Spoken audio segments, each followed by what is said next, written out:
뉴욕 증시 마감 상황 전해주시죠. 네, 오늘 뉴욕 증시는 제롬 파월 의장이 추가 금리 인상 가능성을 시사하면서 일제히 하락했습니다.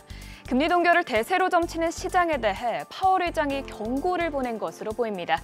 오늘 다우지수는 0.65% 하락했고요. S&P 500 지수 0.81% 떨어졌습니다. 나스닥 지수는 0.94% 하락 마감했습니다. 상승세를 보이던 시총 상위 종목들도 파월 의장의 연설 이후 대부분 하락 전환했습니다. 오늘 상승했던 기업은 개별 이슈가 있었던 엔비디아인데요. 엔비디아는 중국 전용 반도체 3종을 출시할 것이라는 소식이 나오면서 오늘 7거래일 연속 상승세를 이어갔습니다. 시총 6위부터 10위까지도 흐름이 부진했습니다. 특히 테슬라가 많이 빠졌는데요. HSBC는 테슬라가 단기적으로 수익보단 비용이 더 많을 것으로 예상하면서 매도 등급을 매겼죠. 여기에 모델 X와 S의 리콜 소식까지 나오면서 오늘 주가가 5.46% 떨어졌습니다. 또 일라일릴리도 어제의 상승분을 반납한 모습이었습니다. 이어서 오늘 시장이 주목하던 파월 의장의 코멘트 체크해 보겠습니다. 먼저 제롬 파월 의장은 인플레이션은 아직 물가 목표치를 크게 상회한다면서 인플레이션을 낮출 만큼 정책이 충분히 긴축적이라고 자신하긴 어렵다라고 말했습니다. 물론 신중한 태세를 유지하지만 정책을 강화하는 것이 적절하다고 판단된다면 주저하지 않을 것이라는 말도 덧붙였는데요.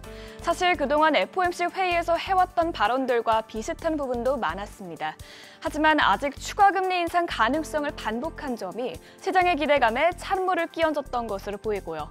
저번 FOMC에서는 공급 측면의 호황 덕분에 인플레이션이 하락하고 있다고 말했었는데요. 이번 연설에서 공급 부문 개선이 언제까지 유지될 수 있을지는 알 수 없다고 언급한 점도 시장의 불확실성을 키운 것으로 보입니다. 앞으로의 금리 향방은 다음 주에 나올 미국 소비자 물가지수가 나온 이후 조금 더 가닥이 잡힐 것 같습니다. 그렇다면 오늘 나온 고용지표는 어땠을까요? 오늘은 중요한 고용지표 신규 실업수당 청구 건수가 나왔는데요. 지난주 신규 실업보험 청구 건수가 21만 7천 건으로 나오면서 예상치 21만 5천 건을 넘었습니다. 직전치보다는 낮았지만 직전치가 21만 7천에서 22만으로 상향 조정됐다는 점 알아두시면 좋을 것 같고요.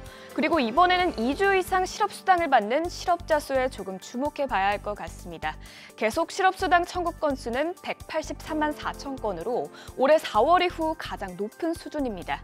이렇게 봤을 땐 고용이 둔화되고 있다는 시그널로 해석해 볼 수 있겠는데요.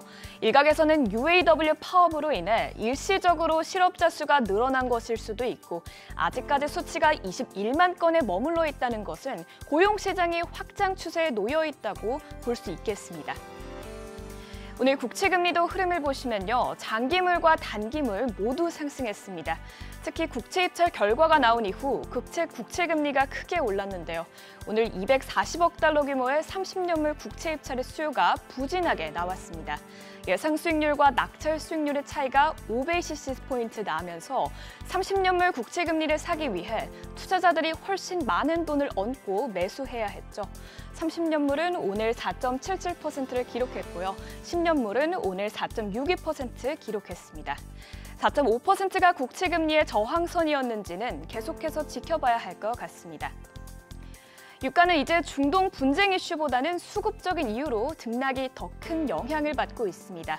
사우디아라비아 에너지부 장관이 원유 수요가 견조하다고 밝히면서 다시 유가는 상승 전환했습니다. WTI는 배럴당 75달러에 거래됐고요. 브렌트율은 배럴당 79달러에 거래됐습니다. 비트코인은 2022년 4월 이후 처음으로 4,900만 원대를 뚫고 올라갔습니다. 오전 6시 기준으로는 4,941만 원대에 거래됐습니다.